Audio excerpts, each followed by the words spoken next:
Sin City Radio. We're seeking great podcast hosts and video bloggers. Do you have a good on-camera personality? You'll be amazed how some people are doing exactly what they love and making a lot of money. You could be next. Text podcast to 702-509-6452.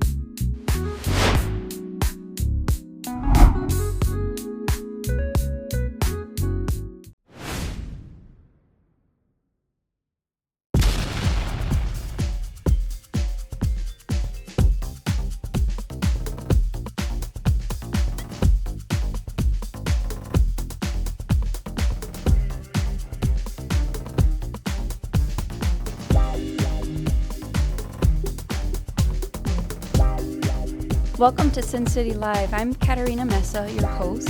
And before we start, please don't forget to press the subscribe button and also to set up live notifications so that you will be the first one to know when our next episode comes out.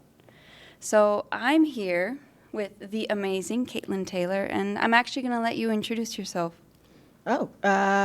Well, hi, my name is Kaitlyn Taylor. I'm 33 years young. I'm a girl mom. Love the color yellow. Long walks on the beach, you know.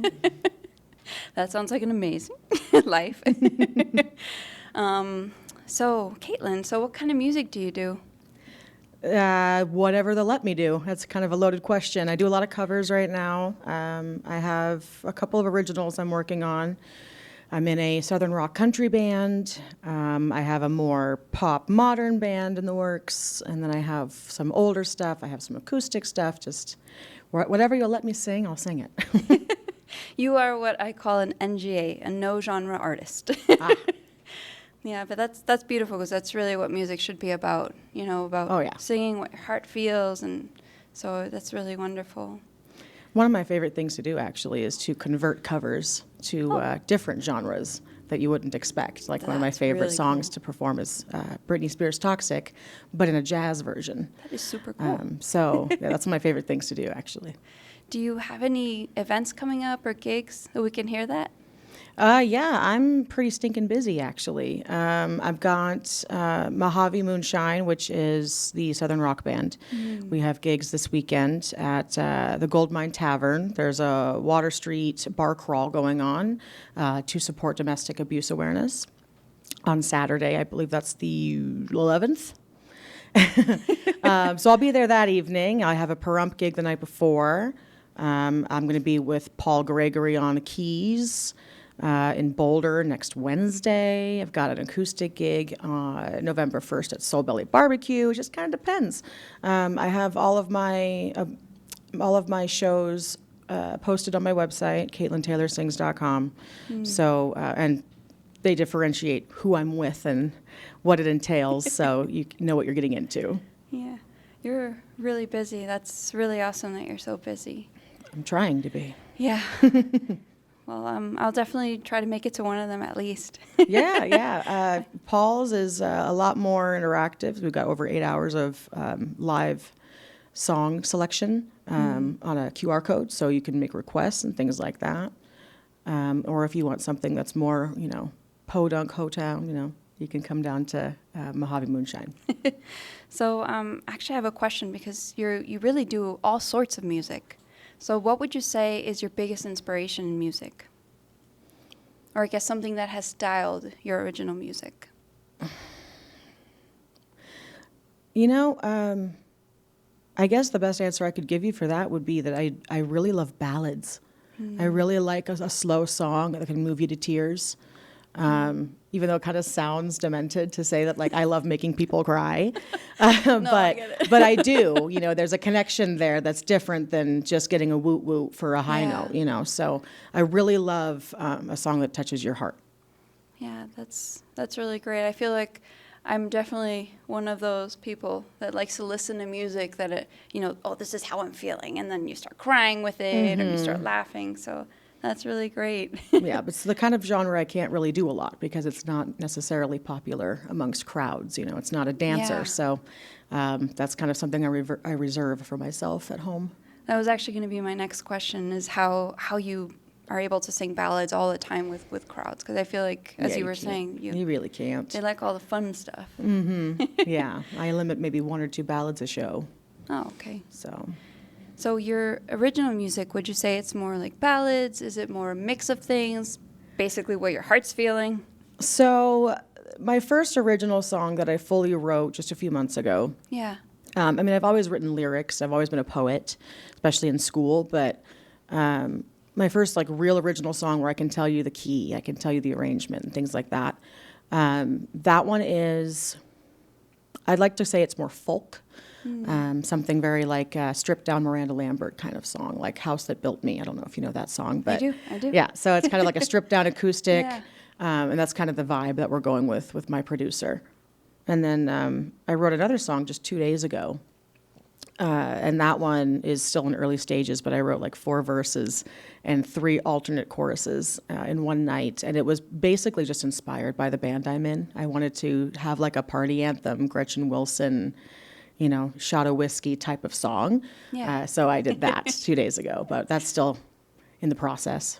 Okay. Do you happen to have anything where we can find your music, or is it still just a work in progress? Yeah, so KaitlynTaylorSings.com has all of it. It's got all of my social medias, Instagram, TikTok, Facebook, YouTube. I also created a YouTube channel for Mojave Moonshine Band, which has collaborated with me, so I get alerts. So you can find it that way. I have stuff with Paul, with Chris, etc. on there, some older stuff. Yeah, I mean, that's pretty much where you're going to find most of my music. I'm not streaming anywhere yet. I'm still in Okay. early production stages with my original music, so that is probably the best bet. Okay. What would you say is the hardest thing that you've had to do in terms of your musical career? Have there been any obstacles? I guess and I'll probably answer other questions in answering this question, so I'll try to be brief, but probably just overcoming fear and rejection and worrying about not being a size 2. Yeah. What could happen, what couldn't happen. Something that took a long time for me to acknowledge was one of my greatest fears wasn't what could go wrong, but what could go right. What if I actually make it? Then what? And that was a lot scarier for me. Yeah, it's really relatable. I feel like for me, it was stage fright. Like going up there and singing, especially talking. Yeah, the commentary, Yeah. no dead air, that's the hard part for me, Yeah. is making that personality shine. I can sing till the cows come home, but when I have to do small talk or like get to know the Yeah. audience members, that's hard for me. Yeah.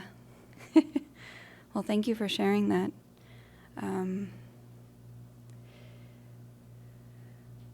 So many questions and mind blanking.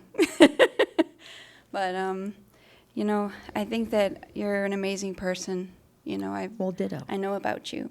And I think you're very inspiring, and I can't wait to hear your music. I can't wait to see what beauty you bring into this world. Well, thank you. You're welcome. Is there any advice you'd want to give to somebody who's just starting out in this career?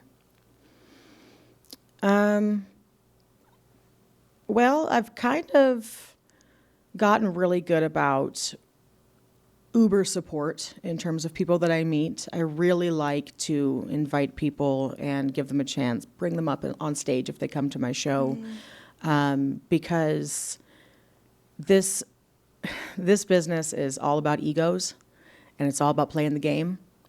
And when you're somebody that has, a kind or gentle heart, or someone that's more reserved, like you and I, Yeah. it's hard to recognize when to play the game and when to be honest and when to, I don't want to say be dishonest, but shine the light on the more positives, Yeah. not being honest about our struggles and things like that, and being that powerhouse. And especially, at least with country music, it's a very male-dominated genre.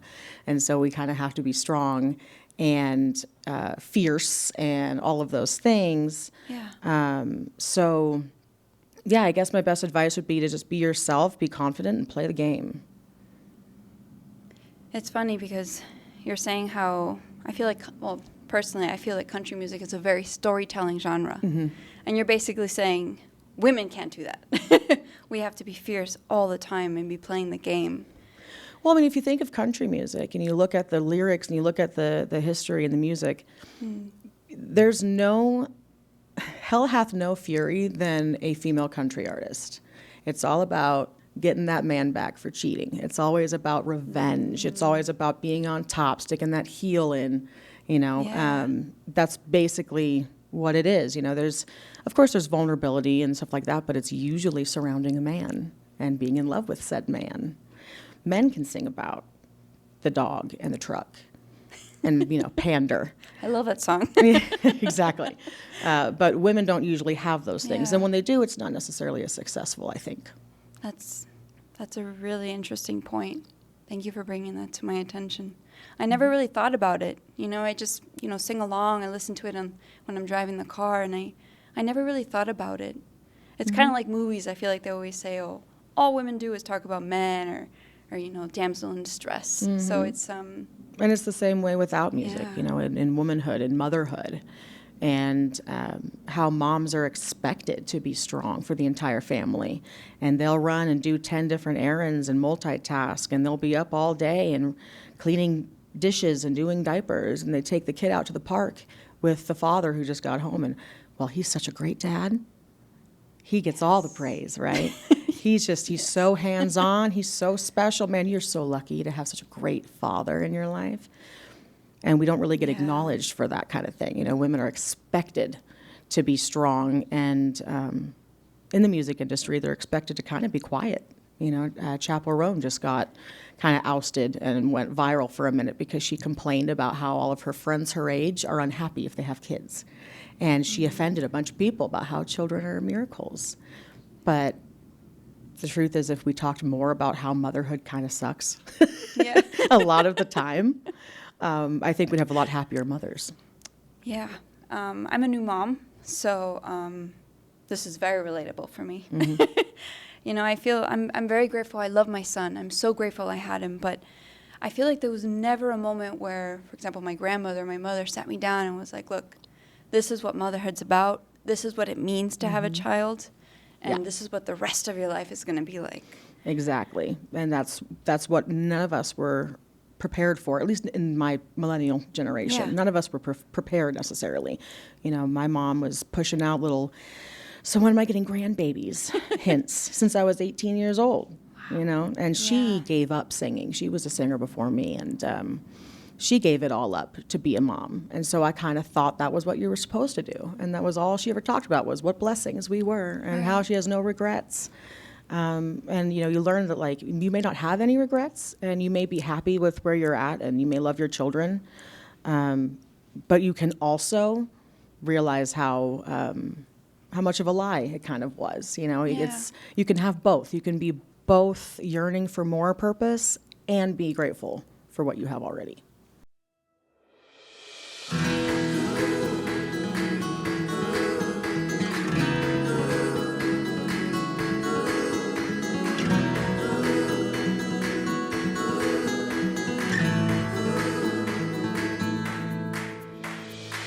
There were days where we thought we wouldn't make it out, but we stuck it out. Today's our day. Today's our day.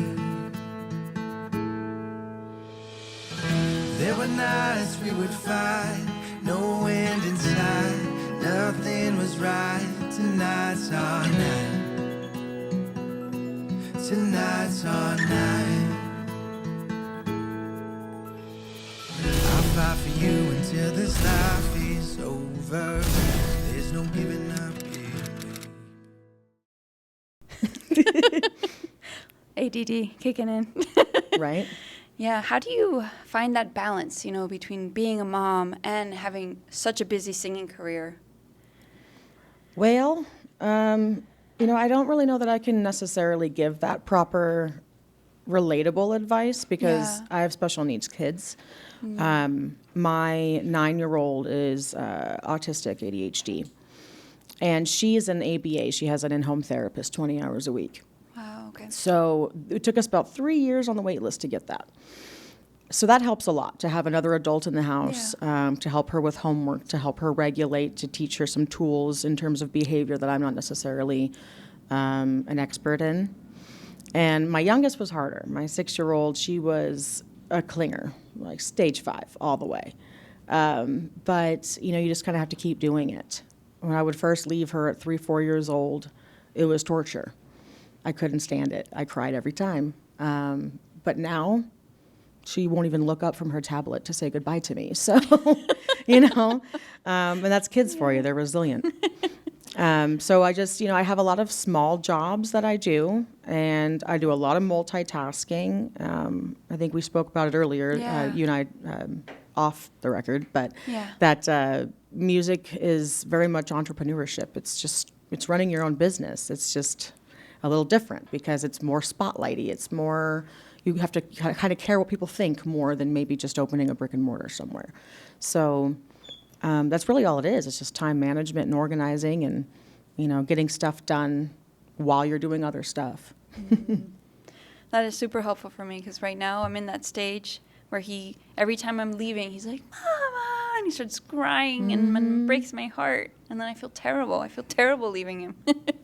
But as you're saying, you know, this is our business. This is what we do, you know, and we have to go out and sing anyways, you know, because we love it. It's no different than going to a 9 to 5 and saying goodbye to our kid, you know. Except for our hours are usually not 9-hour shifts. And or late at night. Well, my gigs are late at night usually, but that's kind of the upside for me is they're in bed, you know, when I get on stage. So I just have to worry about a sitter on the couch. I don't have to really worry about losing time, right? You don't lose that time with them. But, you know, and I'm sure some mothers will agree but won't admit it, not having time with your kids can also be a blessing. Getting a break from your children, giving yourself a chance to miss them, giving them a chance to miss you. For my oldest especially, you know, she has a defiance, they call it pathological demand avoidance, which is basically like ODD. She's very defiant instinctually. And it helps our relationship tremendously to have another adult tell her what to do. Because if I'm doing it, if I'm her teacher, her coach, her best friend, her mother, and her, you know, all these other things, I become the drill sergeant, and I'm no longer her safe space. So it's good to get away from your kids sometimes, at least in my experience. I think you're absolutely right. I remember when I first had my son, and my mom kind of told me the same thing, and I was like, what are you talking about?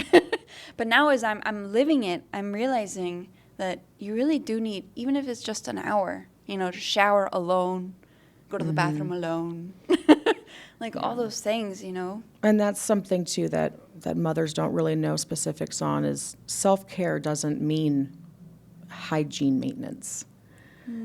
Taking a hot shower can do so much for your soul, yes, but that shouldn't count. Getting groceries by yourself is a miracle, but it should not count. Self-care is so much more than the basic tasks that every human being should have the right to do. So, you know, I think moms kind of forget that, and that's where they get lost in that loop. This is my self-care. Music is my self-care. Yeah. Same for me. It's becoming my self-care. I know that you had mentioned about how one of your original songs is about motherhood. Yes, it is. It's actually pretty on the nose about what we were talking about how motherhood is kind of a scam, for lack of a better word, about how, you know, our generation was groomed to believe that it's the best thing ever without showing us any of the nitty-gritty, and now we're standing out here waiting for a hurricane that we have no idea how to prepare for. So my song is from the perspective of said mother who is afraid of dying and afraid of growing old, but can't wait to grow up. And how she, you know, she's rushing having children. She's rushing to that role before she knows that she's lost in, you know, her coffee cup, and she doesn't know where time has gone, and she knows she has to be strong, and she's trying to hold it all together, and she just wants somebody there to tell her it's okay. And by the end of the song, it basically reverts perspective to her telling her children. It's hard to explain. I'll quote it real quick. So it starts out as she is a true love scene. She's the lyrics in a song, right? Then it changes to her speaking to her children. You are the lyrics in a song. You are the light. You are the miracle, whatever it is. And how she explains to them, you can only be so young for so long, and to make sure all your needs are met before you take on somebody else's. You know, she doesn't want the same for her children. Yeah. I really can't wait for that to come out and for like all us women and girls to be hearing it, because it kind of fills the they've never heard about this, you know, and that's an easy way for it to access a ton of little girls and women and teenagers, and so they're able to hear the things that we never got to hear. So Right, and especially for the little girls like me who were parentified, who were forced to grow up too fast, you know, because of their circumstance. Yeah. And you know, for me, I felt kind of a gap. I was like 20 going on 45, and I just didn't know what I was supposed to do with my life. My 9 to 5 gave me no purpose.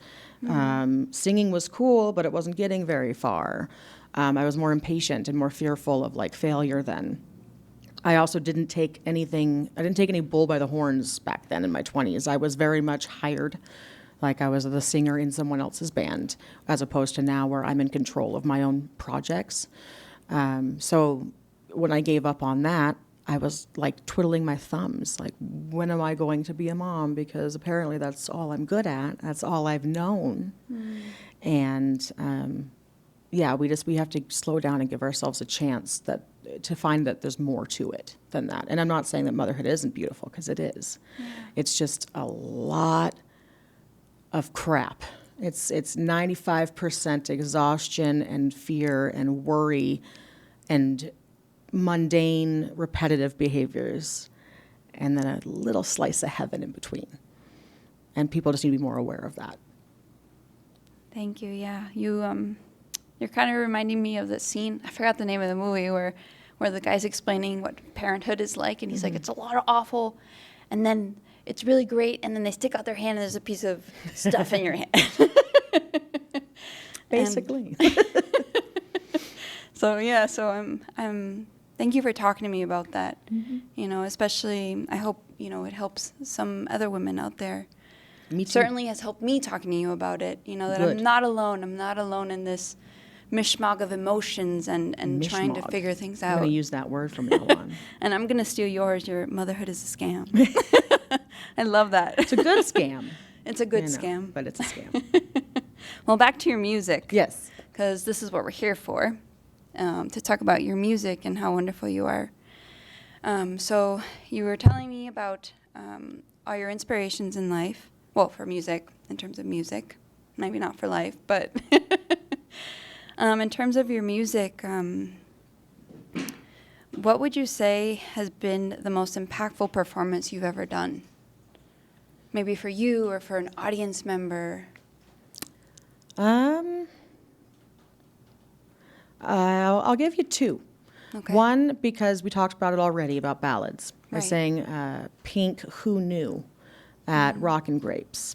And one of the servers there that I know very well, she lost her father a couple of years back, and I guess that song is like her dedication to him. And like I talked about earlier about how I like to make people cry. She did cry, and she came up to me afterward, and we had a really long conversation after that. And it's kind of one of those relationships now where we have this equal love for each other without saying anything. You know, we kind of look each other in the face and just kind of nod, grin, smile. We respect each other. We understand each other in like a deeper way than I would with like an average acquaintance. And then the second one, for more selfish reasons, the Goldmine Tavern, 2 or 3 weeks ago, I think. The audience was just growing and growing and growing throughout the night, and I sang Piece of My Heart from Janis Joplin, and I did the scream that she does, the "Wah, take it," right? And that's not my background. Rock has been my hardest genre to adapt to. I grew up with country. I love ballads. You know, I love really pure kind of vocals, and so I've always been too pretty for rock. And I nailed that scream. And when I reviewed the footage that day, hearing the audience screaming for me. Yeah. And then hearing myself on the stage giggling because I was like blushing and I couldn't take it. That was probably like the most life-altering for me. Yeah. I've never been so proud of myself before. That sounds like an amazing feeling. You had also mentioned before about how you had written a song in a couple verses out of nowhere. So I kind of wanted to know what your process is like when you're writing music. It's always lyrics first. Okay. It starts with like a basic idea. Sometimes now that we're all spoiled with AI, sometimes I will brainstorm with ChatGPT, which is really funny because it's more like me correcting it the whole time. I'll be like, I want a song that resembles this, and it'll give me like the most basic elementary rhyming scheme, and I'm like, I like this better, and I just correct it.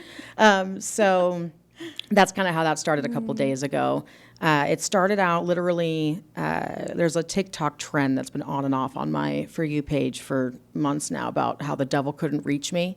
It says like the devil couldn't reach me, and then you swipe and it gives like a life-altering moment. And I wanted to kind of make a play on words on that. And so I started my ChatGPT up and said, I want a song about the devil couldn't reach me, but I sure do love to sin. And that's how that started. And it turned into like a whole anthem, very, going to the bar looking for trouble, finding trouble type of song. And again, it was very specifically inspired by the band that I joined just a few weeks ago, Mojave Moonshine. So it's got more grit than the other original. The other original song is more personal. It's something that I sing to my daughters in a sense. Yeah. Well, thank you, Kaitlyn, so much for being here. I really appreciate you coming out and sharing, and opening up your heart to us. It's really great to talk to you. Well, like I said, I'm here to support. I want to be the biggest cheerleader of anybody that wants to come into the music industry because there aren't a lot of cheerleaders out there, and there's a lot of people that like to keep their tips and tricks close to their heart. So, yeah, and whenever you need me, I'm here. And I appreciate that, and I'm here for you too. I'll also be your cheerleader. Yeah. Well, thank you so much for watching Sin City After Dark. I'm Katerina. This is Kaitlyn Taylor. And thank you for being a part of our musical family. If you would like to be part of the show, please send us your EPK and we will reach out to you, and we're excited to meet you. Thank you very much. Have a beautiful night.